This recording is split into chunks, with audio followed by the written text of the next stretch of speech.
तुम कृपा पाई नई बाली ने तुम कृपा पाई नई बाली ने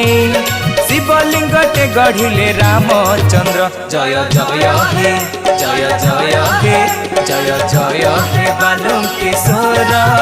जय जय हे त्रिशूलधर जय जय हे बालुकेश्वर जय जय हे त्रिशूलधर।